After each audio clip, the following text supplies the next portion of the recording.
Hi everyone, Kalpesh this side and welcome back. आज की इस वीडियो में हम कॉमन कॉजेज़ ऑफ एएनआर के बारे में बात करने वाले हैं। Before I start this video मैं आपको ब्रीफ दे देता हूं कि ये एंड्रॉयड एएनआर के ऊपर सीरीज़ चल रही है और ये इसका सेकंड एपिसोड है। और इसमें हम देखेंगे कि ऐसे कौन से फैक्टर्स हैं जहां पे हमें एएनआर फेस करने पड़ते हैं। यहाँ पे मैंने 4 ऐसे केसेस मेंशन किए हैं जहाँ पे हमें कॉमनली एएनआर आने के चांसेस होते हैं। सबसे पहले मैंने ब्लॉकिंग द मेन थ्रेड के बारे में लिखा है। इस केस में जब हम कोई टास्क ऐसा परफॉर्म कर रहे होते हैं मेन थ्रेड पे जिसमें मोर देन 5 सेकंड्स लगते हैं उसे कंप्लीट होने में, सिस्टम हमें एएनआर का डायलॉग थ्रो कर देता है और हमारी सिस्टम और ऐप क्रैश हो जाता है। जब हम एएनआर का ओवरव्यू देख रहे थे इससे प्रीवियस वीडियो में मैंने बताया है कि ये कैसे आता है। जब हमारा मेन थ्रेड बिज़ी हो जाता है तब क्या होता है। तो ये फर्स्ट केस ऐसा ही है कि जब हमारा मेन थ्रेड में कोई हैवी ऑपरेशन हम कर देते हैं और उसे कंप्लीट होने में मोर देन 5 सेकंड्स लग जाते हैं तो क्या हमारी सिस्टम क्रैश होती है। सेकंड पे हमने हैवी आई ऑपरेशन के बारे में बताया है। जब कोई लार्ज फाइल हम उसको रीड और राइट कर रहे होते हैं मेन थ्रेड पे, तब क्या वो फाइल का कंटेंट इतना ज़्यादा होता है कि हमारी सिस्टम उसे हैंडल नहीं कर पाती और उसके कारण हमारा ऐप अनरिस्पॉन्सिव हो जाता है और वो मेन थ्रेड को ऑलरेडी ब्लॉक कर देता है क्योंकि फ़ाइल का साइज़ बहुत लार्ज है और हम कोई डेटा ऑपरेशन कर रहे हैं। डेटा ऑपरेशन मीन्स के सपोज़ आपने कोई ऐसी स्क्रिप्ट लिखी है जो स्ट्रिंग को या फिर किसी डेटा को मॉडिफाई करती है और वो डेटा बहुत ही लार्ज अमाउंट में है और उसको जब आपको वो स्क्रिप्ट या कोई ऑपरेशन कर रहे होते हैं मेन थ्रेड पे तो उसको परफॉर्म होने में ज़्यादा टाइम लगता है और उसके कारण हमारा ऐप अनरिस्पॉन्सिव हो जाता है। एंड थर्ड नंबर पे हमने रखा है लॉन्ग रनिंग डेटाबेस क्वेरीज। जब आप लोकल डेटाबेस के साथ काम कर रहे होते हैं तब आप सिंक्रोनोमस कॉल करते हैं मेन थ्रेड पे, वो चाहे कोई डेटा फैच कर रहा है या फिर कोई यूआई अपडेट कर रहा है। अगर आप large amount of data fetch कर रहे हैं डेटाबेस से तो क्या उसमें थोड़ा टाइम लगेगा और वो आप मेन थ्रेड पे परफॉर्म कर रहे हैं तो ऑफकोर्स वो वहाँ पे सिस्टम हैंडल नहीं कर पाएगी और वहाँ पे हम फ्रीज़ हो जाएगा हमारा ऐप और या तो वो वेटिंग स्टेज में जाएगा अदरवाइज़ क्रैश होगा। तो ये भी एक केस है जिसमें हमें एएनआर फेस करना पड़ता है।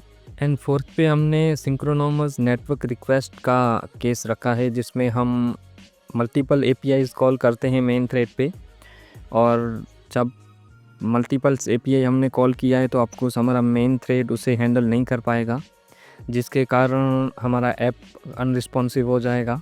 और एक और भी केस है यहाँ पे, सपोज़ आपने एपीआई कॉल किया है और उसको रिस्पॉन्स बैक होने में बहुत टाइम लग जाता है, तब हम यूजुअली ऐप साइड से कोई लोडर शो करते हैं। लाइक सपोज़ हमने एपीआई कॉल किया तो तब तक हम लोडिंग का डायलॉग या फिर एक मैसेज दे देते हैं और वो मैसेज में ज़्यादा टाइम लग जाता है, तब क्या यूआई उसे हैंडल नहीं कर पाती और उस केस में भी हमारा ऐप क्रैश हो जाता है। तो ये 4 ऐसे मेजर कॉजेज़ हैं जिसके कारण हमें एएनआर फेस करना पड़ता है। अब हम ये डिस्कस करेंगे कि हम इसे कैसे सॉल्व कर सकते हैं। एएनआर को अवॉइड करने के लिए हमें पहले तो मेन थ्रेड को फ्री रखना पड़ेगा। हम ऐसा ट्राई करेंगे कि कम से कम टास्क हम मेन थ्रेड को दें। तो उसके लिए एंड्रॉयड में हमारे पास मल्टीपल ऑप्शंस अभी अवेलेबल हैं।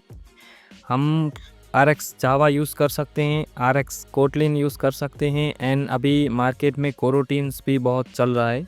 तो हम इस सीरीज़ में कोरोटीन्स का यूज़ करेंगे। सिंस हम इस सीरीज़ में कोरोटीन्स का यूज़ करने वाले हैं तो मैं आपको बेसिक ओवरव्यू दे देता हूँ।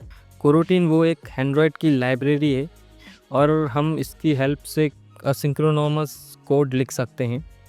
वो एक light weight and non blocking function provide करती है हमें। और जब बात मेमोरी की आती है तो वो बहुत ही लेस मेमोरी कंज्यूम करती है। वो थ्रेड पे ही रन होती है एंड कोऑपरेटिव वे में रन होती है, जिसकी वजह से हम जितने भी फंक्शंस कॉल करते हैं हम उसको इजीली हैंडल कर सकते हैं। कोरोटीन को हम थोड़ा बेटर वे में समझते हैं डायग्राम के थ्रू।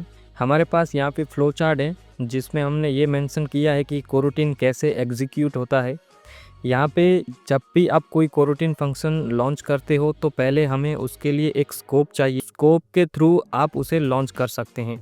यहाँ पे हमने बताया है कि हमने क्रिएट अ स्कोप किया है सबसे पहले, फिर उस स्कोप में लॉन्च फंक्शन के थ्रू हमारा कोरोटीन कोड एग्जीक्यूट करते हैं। अगर हमारा वो कोड सक्सेसफुली रन हो जाता है तो हम उसे कंप्लीट कर देंगे या फिर एंड कर देंगे कोरोटीन को।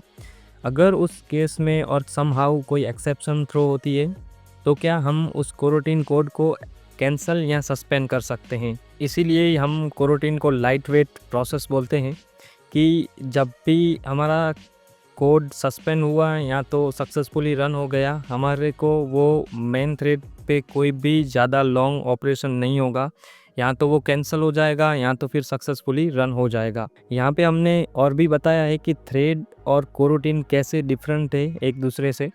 आप इस वीडियो को पॉज करके ये आप डिफरेंस चेक कर सकते हैं। अभी हम एग्जांपल देखेंगे कोरोटीन्स का। हम कोरोटीन्स को यूज़ करके हमारे मेन थ्रेड को कैसे फ्री रखें। वीडियो की इनिशियली मैंने बोला था कि हमारे पास ऐसे 4 कॉजेज़ हैं जिसकी वजह से ANR हमें फेस करने पड़ते हैं। तो उसमें से पहला जो है वो है ब्लॉकिंग द मेन थ्रेड। हम मेन थ्रेड को पहले ब्लॉक करेंगे एंड देन उसको फ्री करेंगे। तो पहले हम उसका एग्जांपल देखते हैं। मैंने हैंडरॉक स्टूडियो में एक सैम्पल प्रोजेक्ट बनाया है जिसमें मैंने कंपोजेबल फंक्शन लिया है और एक बटन लिया है। जैसे ही मैं बटन पे क्लिक करूँगा मेरी बटन की वैल्यू चेंज होगी। यहाँ पे जैसे ही मैंने क्लिक किया मेरी बटन की वैल्यू चेंज हो गई। ठीक है, तो पहले हम देखते हैं कि कैसे हम मेन थ्रेड को बिज़ी रखते हैं। तो मैं यहाँ पे सिंपल क्या करूँगा, थ्रेड को 5 सेकंड के लिए बिज़ी कर दूँगा। जैसे कि मैंने ANR की ओवरव्यू वीडियो में मैंने बताया था कि कैसे हम थ्रेड को बिज़ी रखते हैं। तो मैंने अभी 5 सेकंड के लिए स्लीप मोड में थ्रेड को मूव किया है एंड देन बटन की वैल्यू चेंज की है। ठीक है, तो अभी क्या मैंने इसके ऊपर क्लिक किया, हमारा थ्रेड 5 सेकंड तक स्लीप मोड में गया है एंड देन बटन की वैल्यू चेंज हुई। ठीक है, तो वो क्या इतना टाइम थ्रेड हैंडल कर पा रहा है। अगर मैं सपोज़ मल्टीपल टाइम क्लिक करता हूँ इसको, फॉर एग्जांपल मैंने मल्टीपल अभी क्लिक किया है, मेरा ये ऐप फ्रीज़ हो गया है और हमें ANR का डायलॉग शो हुआ एंड चला गया। मतलब अभी क्या हुआ कि सिस्टम हैंडल नहीं कर पा रहा था। देखो अभी मैं इतनी बार 2-3 बार क्लिक कर दिया बट वो ANR का डायलॉग आ रहा है और चला जा रहा है क्योंकि मल्टीपल क्लिक मैंने की है। ठीक है, तो ये एक ANR हमारी सिस्टम में आ रहा है अभी। तो हम इसे सॉल्व कैसे कर सकते हैं यूजिंग अ कोरोटीन्स। ठीक है, तो अभी आप देख सकते हो कि हमारा ऐप क्रैश हो गया है और हम इसे कुछ नहीं कर पा रहे हैं। या तो इसको हमें क्लोज़ ऐप करना पड़ेगा या तो वेटिंग्स में मूव करना पड़ेगा। तो मैं अभी क्लोज़ कर देता हूँ। ठीक है, अब क्या करेंगे, हम सीधा ये हमारा ऐप ओपन कर देते हैं। अब हम कोरोटीन के थ्रू कैसे हम इसे फिक्स कर सकते हैं। तो मैंने इस वीडियो में इनिशियली बोला है जब हम कोरोटीन का इंट्रोडक्शन, तो हमें कोरोटीन लॉन्च करने के लिए पहले तो स्कोप चाहिए। ठीक है, तो मैं एक वेरिएबल लेता हूँ कोरोटीन स्कोप का। ठीक है, मैंने ये कंपोजेबल फंक्शन है जो हमें कोरोटीन स्कोप देगा। ठीक है, तो अभी मैं क्या करता हूँ कि जैसे ही मैं बटन पे क्लिक करूँगा तो पहले तो मैं उसको बैकग्राउंड पे मूव कर दूँगा। मैं तो एक कोरोटीन्स वहाँ पे हैंडल कर लेगी पूरी की पूरी। मैं लॉन्च कर रहा हूँ अभी एक फंक्शन, मैंने कोरोटीन स्कोप किया। मैंने आपको बोला था कि हमें लॉन्च फंक्शन चाहिए कोरोटीन को एग्जीक्यूट करने के लिए। अभी मैंने क्या किया है, यहाँ पे एक लॉन्च फंक्शन कॉल किया है बट मैंने उसको अभी बोला नहीं है कि आपको ये थ्रेड 5 सेकंड का किस पे लॉन्च करना है, थ्रेड मेन थ्रेड पे, IO थ्रेड पे, किस पे। मैंने आपको इनिशियली बोला था कि हमारे पास ऐसे मोड में कुछ डिस्पैचर्स मोड भी होते हैं। ठीक है, तो हमें अभी सीधा डिस्पैचर्स IO पे मूव करता हूँ। देखो हमारे पास अभी 4 ऐसे डिस्पैचर्स हैं, तो मैं IO पे मूव करूँगा। मतलब कि ये क्या मेन थ्रेड पे टास्क परफॉर्म नहीं होगा, जिसकी वजह से हमारा UI को कोई भी इफ़ेक्ट नहीं आएगा। तो मैंने सीधा क्या कर दिया है कि IO थ्रेड पे स्लिप कर दिया है 5 सेकंड के लिए और फिर मैं करूँगा सीधा मेन थ्रेड पे बटन की वैल्यू चेंज। ठीक है, तो उसके लिए मैं कॉन्टेक्स्ट यूज़ करूँगा। ठीक है। विथ कॉन्टेक्स्ट आप कोरोटीन्स का थोड़ा डिटेल में देख लेना, क्योंकि अगर मैं वो देखेंगे तो हम बहुत वीडियो लंबी हो जाएगी। तो मैं वीडियो डिस्क्रिप्शन में मैं आपको लिंक दे दूंगा कि आप कैसे कोरोटीन्स के बारे में ज़्यादा देख सकते हैं। अभी इस कोड में सिंपल मैंने बटन की वैल्यू मेन थ्रेड पे चेंज की है, क्योंकि ये एक यूआई अपडेट है, तो ऑफकोर्स हमें मेन थ्रेड पे करना पड़ेगा। और जो हमारा हैवी टास्क है वो मैंने आईओ थ्रेड पे मूव कर दिया है। अभी मैं सिंपल इस कोड को एग्जीक्यूट करता हूँ, ठीक है।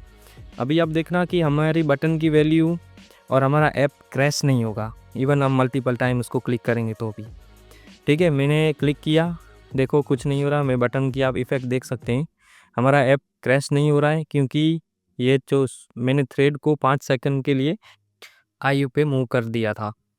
अभी इस तरह से हम कोरोटीन का हेल्प करके हमारे मेन थ्रेड को फ्री रख सकते हैं। नाउ अब सेकंड जो हमारे पास एग्जांपल है जिसमें हम आईओ ऑपरेशन परफॉर्म करेंगे, ठीक है। तो आईओ ऑपरेशन परफॉर्म करने के लिए सपोज़ कि आपके पास कभी लार्ज फाइल आ जाती है, तो क्या होगा कि लार्ज फाइल का कंटेंट ऑफ कोर्स ज़्यादा होगा, उसकी लेंथ भी ज़्यादा होगी। तब उस केस में हमारा मेन थ्रेड उसको प्रोसेस करते करते मोर देन 5 सेकंड्स हो जाएंगे। उस केस में सिस्टम अनरिस्पॉन्सिव हो जाएगी एंड देन हमें ANR डायलॉग थ्रो कर देगी। तो उसको कैसे हम प्रिवेंट कर सकते हैं? तो उसके लिए हमें आईओ का अगेन यूज़ करना पड़ेगा। हम कोरोटीन स्कोप से सीधा लॉन्च करेंगे हैवी टास्क, वो भी डिस्पैचर आईओ पे, ठीक है। जैसे ही वो काम पूरा हो जाता है, वो प्रोसेस पूरी हो जाती है, हम मेन थ्रेड पे उसको अपडेट कर देंगे, ठीक है। ये एक सिंपल वे है जो हम ANR को प्रिवेंट कर सकते हैं। हम सेम टेक्निक यूज़ करेंगे डेटाबेस क्वेरीज़ पे।